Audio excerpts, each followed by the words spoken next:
नमस्कार मित्रांनो, आज तुमच्यासाठी घेऊन आलो एक भयकथा बापू. लेखक नारायण धारप. नागेश महाजन समोरून येताना दिसला तेव्हा शंकररावांना ती एक आपत्तीच वाटली. तसे पाहिले तर तोही साधा मास्तरच होता आणि शिक्षणही ग्रॅज्युएटपर्यंत झाले होते.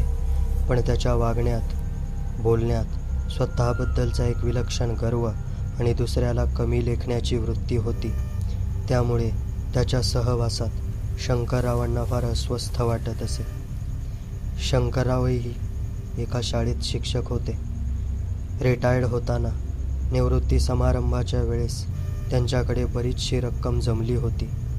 निवृत्त झाल्यावर महिन्याभरात त्यांनी गावातले मध्यवस्तीत एक लहानसे घर विकत घेतले. किंमत वाजवी होती. व्यवहार सुरळीतपणे पार पडला आणि पाडव्याला वास्तुशांती करून शंकरराव आणि गिरिजाबाई त्यांच्या नव्या घरात राहायला आले. त्यांना जागा पुरेशी होती. उरलेल्या 3 खोल्यातल्या 2 खोल्या त्यांनी विद्यार्थ्यांना दिल्या होत्या आणि एक क्वचित काळी येणाऱ्या पाहुण्यांसाठी ठेवली होती. एकूणच ते दोघे समाधानाने राहत होते. पण आता हा नागेश महाजन आला होता. नमस्कार महाजन. नमस्कार नमस्कार शंकरराव. काय खबर आहे? ठीक आहे ठीक आहे. शाळा काय म्हणते नागेशराव? शाळा काय नुसता शंख करते हो. काय नवीन घर घेतलं म्हणे तुम्ही? अहो नवीन कसले, जुनाच वाडा आहे गावातला. असं का? मला वाटले मास्तर आता बंगला बांधणार. अहो आम्ही कसला बंगला बांधतो. तुमचे काय सांगायचे मास्तर. शिकवण्या आहेत, गाईड्सची रॉयल्टी आहे, पुन्हा घरभाडे आहे, चैन आहे तुमची नुसती. काय म्हणता? जरा खटकल्यासारखे होऊन शंकरराव म्हणाले, आमचे ठीक आहे. नाही म्हणत नाही मी, पण नागेशराव 35 वर्ष त्यासाठी झिजलोय बरं का. 35 वर्ष. नागेश म्हणाला, काय झिजण्याचा गप्पा मारता शंकरराव? मला नका सांगू, बाहेरच्या लोकांना सांगा. अहो आम्हीही मास्तरकीच्याच सरकशीत आहोत म्हटलं. शंकररावांना वाटलं, हा वाद कशाला वाढवायचा. या ना एकदा घरी नागेशराव, चहाला या एकदा. बघू बघू, वेळ झाला की येईन. या नागेशसोबतचं बोलणं थोडक्यात संपलं. या समाधानात शंकररावांनी त्याचा निरोप घेतला.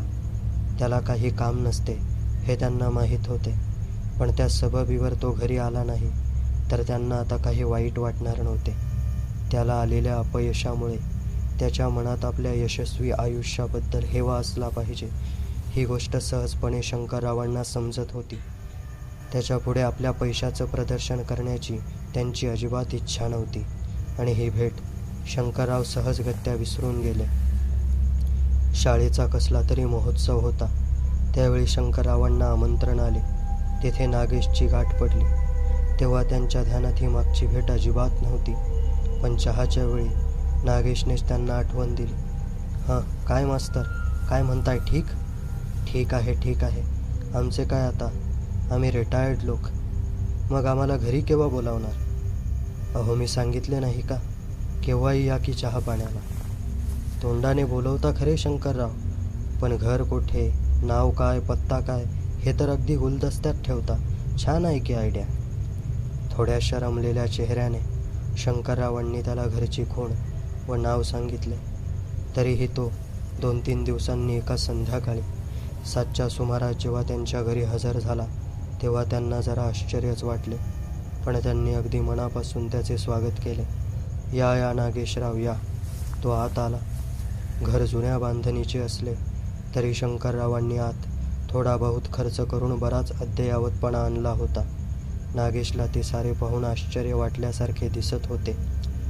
बाहेरच्या हॉलमध्ये बसल्यावर त्याची नजर सारखी खोलीतल्या सामानावर, रेडिओवर, पंख्यावर, भिंतीवरच्या मोजक्याच पण उत्तम चित्रांवर, शोभेच्या वस्तूंच्या कपाटावर फिरत होती. पण तो काही बोलला नाही. शंकररावच म्हणाले, चला एकदा घर तर पाहून घ्या. त्यांनी प्रथम त्याला स्वयंपाकघरात नेले. गिरिजाबाई नको नको म्हणत असतानाही शंकररावांनी तिथे उभ्याने स्वयंपाकाचा ओटा तयार करून घेतला होता. जवळपास सामानासाठी कपाट अशा सुखसोयी करून घेतल्या होत्या. स्वयंपाकघराच्या दोन्ही खिडक्या उत्तरेला असल्यामुळे प्रकाश थोडा कमी होता. मात्र त्या बाबतीत एक मोठा दिवा लावण्याखेरीज शंकररावांना काही करता येण्यासारखेच नव्हते. त्यांनी नागेशला बाथरूम, स्वतःची खोली, गेस्ट रूम, अंगणात नवीनच सुरू केलेली बाग सारे काही दाखवले. घराला खालून थोडीशी ओल होती आणि सर्वत्र जरा कमी प्रकाश होता. त्यावर टीका करण्याखेरीज नागेश इतर काही बोलला नाही. दोघेजण परत बाहेरच्या खोलीत आले. गिरिजाबाईंना शंकरराव म्हणाले, चहाचे पाहतेस ना आता? हातातील विणकाम खाली ठेवून त्या उठल्या आणि स्वयंपाकघराकडे गेल्या. जाता जाता त्यांनी पदर खोचण्यासाठी मागच्या बाजूस घेतला होता, पण स्वयंपाकघराच्या दारातच त्या एकदम थांबल्या. डाव्या हातातला पदरही तसाच राहिला. दोघांच्याही लक्षात येण्याइतकी ही क्रिया अचानक झाली. गिरिजाबाई सावकाश मागे वळल्या. एकाएकी त्यांच्या चेहऱ्यावरचा रंग पार उतरला होता. कपाळावरती घामाचे थेंब जमा झाले होते. अंगावरती सरसरून काटा उठला होता. शंकरराव चटकन म्हणाले, का ग, काय झाले? आत बापू आहेत. बापू? आत्ता यावेळी? त्या काहीच बोलल्या नाहीत. त्यांनी केवळ कपाळावरचा घाम पुसला व नुसती मान हलवली. शंकरराव हे एकदम गडबडल्यासारखे दिसत होते. ते उठून गिरिजाबाईंकडे गेले. त्यांच्या मागोमाग नागेशही गेला. काय झाले आहे याची त्याला अजिबात कल्पना नव्हती, पण तो विचार करत होता, या दोघांना इतके घाबरवणारे, गोंधळून टाकणारे त्या दरवाजा पलीकडे होते तरी काय? शंकररावांनी हळूच स्वयंपाकघरात डोकावून पाहिले आणि ते एकदम म्हणाले, नाहीत ग आत, तुला भास झाला असेल. गिरिजाबाईंनी हलकेच स्वतः आत पाहिले. त्या दोघा मागोमाग नागेशही आत डोकावला. ओट्याकडे बोट दाखवून गिरिजाबाई म्हणत होत्या, तेथे होते, नळाजवळ. पण काय करीत होते? मी किती वेळ उभी असेन? खिडकीबाहेर पाहत असल्यासारखे दिसत होते. गिरिजाबाईंच्या अंगावर अजून काटा होता. कपाळावरती अजून घाम फुटत होता. त्यांना धीर देत शंकरराव म्हणाले, असू दे, तुला माहीत झाले आहे ना आता? आपल्याला कधीही उपद्रव होत नाही हे कळले आहे ना आता? मग काय इतकी घाबरतेस? पण मला कसेसेच होते हो. जीव कसा घाबरा होतो. ठीक आहे, आम्ही आतच बसतो. या हो नागेशराव. नागेशला आता येथे एखादे रहस्य आहे अशी खात्री वाटायला लागली होती आणि टेबलावर बसता तो म्हणाला, काय शंकरराव, काय भानगड आहे? आणि हा कोण नवा बापू? असे बोलू नका. का हो, मला सांगाल तर खरे? सांगताना शंकरराव खूप अडखळत होते, अस्वस्थ होत होते. त्याचं असं आहे नागेशराव, आम्ही हे घर घेतल्याच्या आधीपासून येथे बापू येतात. म्हणजे आम्हाला त्यांचा त्रासबीस काही होत नाही, पण ते येतात मात्र नक्की. पण येतात म्हणजे काय हो? तुमचे कोणी नात्यातले आहे का? नागेशने विचारले. नाही, आमचे कोणीच नाहीत ते. मग त्यांना तुम्ही एवढे घाबरून का असता आणि त्यांना घरात तरी का येऊ देता? नागेशने पुन्हा एकदा विचारले आणि शंकररावांनी उत्तर दिले, त्याचं असं आहे नागेश, बापू आता हयात नाहीत. विजेच्या धक्क्यासरशी एक लहर एकदम नागेशच्या सर्वांगावरून शहारत गेली. ही गोष्ट त्याच्या अपेक्षेपलीकडची होती, विश्वासापलीकडची होती, कल्पनेच्या बाहेरची होती. काय म्हणता? म्हणजे भूत वगैरे येते की काय? शंकरराव एकदम म्हणाले. शंकरराव व गिरिजाबाई दोघे भ्यालेल्या सशासारखे त्याच्याकडे टकमक पाहत होते. न राहून तो मोठमोठ्याने हसायला लागला. त्याला खरोखरच हसू आवरेना. कमाल आहे तुमची, म्हणजे भूतांचे घर घेतलेत तुम्ही? शंकरराव त्याला पुन्हा गप्प राहण्याची खूण करीत होते. बरं एकदा सांगा तरी, त्यामागे आहे काय ते? शंकरराव म्हणाले, मला फारशी माहिती नाही. ते इथे बरीच वर्ष दिसतात असं लोक सांगतात आणि आम्हीही त्यांना अनेकदा पाहिलंय. नागेशने विचारले, अहो पण त्यांना अहो जाहो का करता? शंकरराव म्हणाले, अहो दिसायला वयस्कर आहेत. नागेशने पुन्हा विचारले, कसे आहेत दिसायला? गोरे, काळे, उंच, लठ्ठ? आम्ही त्यांना फक्त पाठमोरेच पाहिले आहे.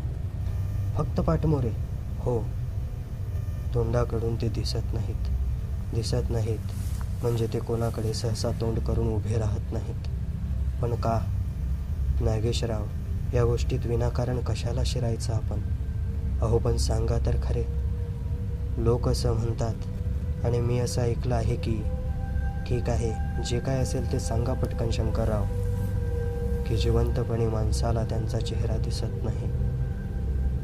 नागेशने विचारले, म्हणजे आपल्यापैकी कोणाला ते समोरून दिसणार नाहीत? शंकरराव पुन्हा म्हणाले, मी फक्त जे ऐकलं ते तुम्हाला सांगितलं नागेशराव. या उपर मला काही माहीत नाही. नागेशच्या शरीरावरून मगासारखीच परत एक भीतीची शहर आपल्या बर्फाच्या पावलांनी गेली. पण स्वतःची क्षणभराची भीती लपवण्यासाठी असेल किंवा शंकररावांना खिजवण्यासाठी असेल, नागेश पुन्हा मोठमोठ्याने हसायला लागला आणि हसता हसता म्हणाला, हे सारे विलक्षणच आहे बुवा. बरं, हे तुमचे बापू दिसतात तरी कसे? म्हणजे मागून का होईना, पण कसे आहेत दिसायला? शंकरराव सांगू लागले, एखाद्या कर्मठ ब्राह्मणासारखे वाटतात. अंगात एक मळकटसर वायांची बाराबंदी असते. गुडघापर्यंत धोतर असते. डोक्यावर काही केस नसतात. फक्त मागच्या बाजूला अर्धवट घेरा आणि अर्धवट शेंडी दिसते. किती वेळा दिसले आहेत? खूप वेळा. पण दरवेळी असेच का? हो. दारातून बाहेर पाहतात किंवा खिडकीतून बाहेर पाहत उभे असतात किंवा कधीतरी एखाद्या कपाटाच्या दाराजवळ उभे असतात. मग तुम्ही काय करता? आम्ही शक्य तर त्या खोलीतून निघून जातो. त्यांच्या भानगडीत नाक खुपसण्याचा प्रयत्न करीत नाही. आणि हे बापूसुद्धा आम्ही तिथून गेल्यानंतर 5-7 मिनिटांनी खोलीत येऊन पाहिलं तर खोली रिकामी असते. ते निघून जातात. नागेशने पुन्हा विचारले, म्हणजे फक्त दिसतात का? इतर काही नाही का? आवाज वगैरे, वेदनामय आवाज काही? दुसरे काहीच नाही. तुम्ही त्यावर आजवर काही केले नाही का? म्हणजे काही मांत्रिक वगैरे? शंकरराव पुन्हा सांगू लागले, ते करायची काय जरूर आहे नागेशराव? बापूंचा आम्हाला काहीही त्रास होत नाही. ते आम्हाला फक्त पाठमोरे दिसतात. या उपर त्यांचा आणि आमचा संबंध नाही. अहो पण कोणी आले गेले पाहुणे असतील तर? घरात मुले बाळे असतील तर? शंकरराव सांगू लागले, नाही, दुसरे कोणी घरात असताना कधीही दिसत नाहीत. एवढी वास्तू शांत झाली. 50-60 पान झाले. 8-8 दिवस पाहुणे मंडळी घरी होती, पण कधी काहीच दिसले नाही. म्हणूनच मला आता आश्चर्य वाटत आहे, तुम्ही असताना कसे दिसले याचे. आजपर्यंत असं कधी झालं नाही. ते आले की वातावरण एकदम बदलतं. अगदी हवा थंड व्हायला लागते. ताऱ्यांची दिशा बदलल्यासारखे भास व्हायला लागतात. परंतु ते फक्त आम्हा दोघांपुरतेच. इतर कुणाला ते कधी दिसत नाहीत. पण इतर वेळी कुठे असतात, काय करत असतात याची काही माहिती? नागेशराव, तुम्ही आता एवढे विचारलेत म्हणून मी यावर इतका बोललो. नाहीतर आम्ही या विषयावर कधी चर्चा करीत नाही. बाकीच्या गोष्टीशी आपल्याला काय करायचं आहे आणि मी सुद्धा कधी लक्ष देत नाही. तुम्ही अगदीच हे आहात शंकरराव. कोणाच्याही सांगण्यावर विश्वास ठेवता. या बापूंच्या नावाखाली कोणीही तुमच्या सरळ घरात यावे आणि तुम्ही आपली खोली सोडून बाहेर जाता. जराही लाज वाटत नाही? पण शंकरराव यावेळी नागेशकडे पाहून ठामपणे मान हलवित होते. नाही नागेशराव, नाही. हे बापू घरात आहेत तोपर्यंत असे काही होणार नाही, हे एक. आणि दुसरी गोष्ट, ते आम्हाला कुठेही दिसले की तेच बापू, ही खात्री पटते. कशी? ते काही सांगता येत नाही. पण तेथे एकदम एक वेगळेपणा जाणवतो.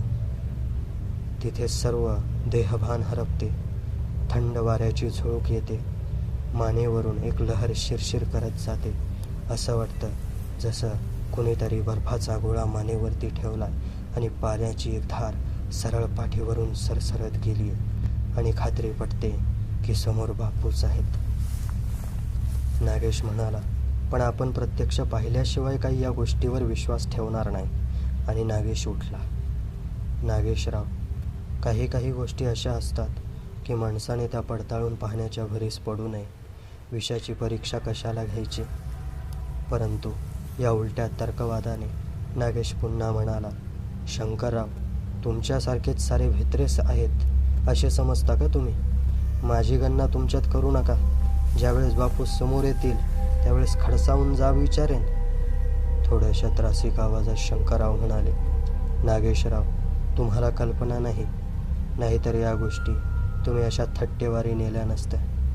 जरा विचार करून नागेश म्हणाला, नसत्या नेल्या कदाचित, पण तुमच्यासारखा त्या खोलीतून बाहेरही पळून गेलो नसतो. तुम्ही आणि तुमचे बापू सगळंच अजब आहे. शेवटच्या या उपरोधिक वाक्यावरच नागेशने त्यांचा निरोप घेतला. पण शंकररावांना असे वाटले की नागेश जरी गेला असला तरी त्याच्या मनातून तो विषय काही केला गेला नसावा. कारण त्यानंतर जेव्हा जेव्हा त्याची व शंकररावांची गाठ पडली तेव्हा तेव्हा त्याने बापूंचा विषय काढून शंकररावांना खिजवण्याची एकही संधी वाया घालवली नाही. मनातल्या मनात त्याच्यावर सरफडण्याखेरीज शंकरराव दुसरे काहीच करू शकत नव्हते. आपला त्यावरचा विश्वास तर त्यांना नाकबूल करणे शक्य नव्हते. दोघे एकटेच असताना नाही तर चार चौघातसुद्धा त्याची टर उडवायला नागेशने कमी केले नाही. जणू काही शंकररावांशी बोलायला त्याला दुसरा विषयच नव्हता. तरीही शंकरराव हे सारे अगदी निमूटपणे सहन करीत होते. बापूंची क्रोश पाठमोरी आकृती घरात दिसली की जीवाची काय घालमेल होते. सारी सृष्टी आपल्या आसाभोवती कशी उलटी झाल्यासारखी वाटते याचा त्यांना अनुभव होता. पण शब्दात सांगायला गेले की या साऱ्या गोष्टी इतरांना हास्यास्पद वाटत. शेवटी जिभेवर शब्द अडून त्यांचा आवाज बंद होई व चेहरा शरमेने लाल होई. शेवटी एकदा हातानं सह्य होऊन ते नागेशला म्हणाले, नागेशराव, ही वेळी अवेळी तुम्ही जी माझी थट्टा करता, माझ्यावर अविश्वास दाखवता, माझा चार चौघासमोर अपमान करता, ते मला अजिबात आवडत नाही. पण नागेश उलटा त्यांच्यावरच रागावला. त्यामागे त्यांच्या यशस्वी आयुष्याबद्दलचा हेवा असेल किंवा त्या दिवशी सहज सहज जीवाला दिलेला भीतीचा चटका असेल. पण तो म्हणाला, शंकरराव, मी तुम्हाला त्याच दिवशी सांगितले ना की असल्या पोकळ दंतकथांवर माझा विश्वास नाही. मग काय हवे तुम्हाला नागेशराव? मला स्वतःला एकदा बापूंना पाहायचं आहे. नागेशराव, मी खरंच सांगतो, त्या वाटेला जाऊ नका. कदाचित अनर्थ घडेल. झाले तुमचे नेहमीचे पुराण सुरू. शेवटी रागावून शंकरराव म्हणाले, ठीक आहे, या आज रात्री माझ्याकडे. हेच मला हवे होते शंकरराव. पण तुम्हाला बापू दिसतीलच याची खात्री मी देत नाही. कारण आजपर्यंत आमच्या दोघांखेरीज इतर कुणालाही ते दिसलेले नाहीत. फिकीर करू नका, मी त्यांना हाक मारीन इतकी मोठ्याने की जर त्यांना कान असतील तर जेथे असतील तेथे त्यांना ती ऐकू जाईल. खरोखर मनातून नागेश आता घाबरायला लागला होता. त्याचे शब्द ऐकून शंकररावांचा चेहरा एकदम गोरामोरा झाला. त्याची भीती त्याने फार वाढली. पण आता त्याला पाय मागे घेणे शक्य नव्हते. जर पाय मागे घेतला असता तर त्याचा शंकररावांसमोर तो अपमान ठरला असता आणि या आपल्या अवस्थेचा दोषही त्याच्या मनाने शंकररावांनाच लावला. ठीक आहे, मी आज रात्री येतो 9च्या सुमारास. शंकररावांनी विचारलं, नागेशराव जेवायला येणार का? नागेशने सांगितलं, नाही, सारे आटपूनच येतो. आणि आता नागेश जाणार होता त्या वाड्यामध्ये हा बापू नावाचा अजब प्रकार पाहायला. मनातून तो जरासा धास्तावलेलाच होता. परंतु आता शंकररावांसमोर माघार घेणं त्याला जमणार नव्हतं आणि नागेश घरी गेला आणि उद्या शंकररावांकडे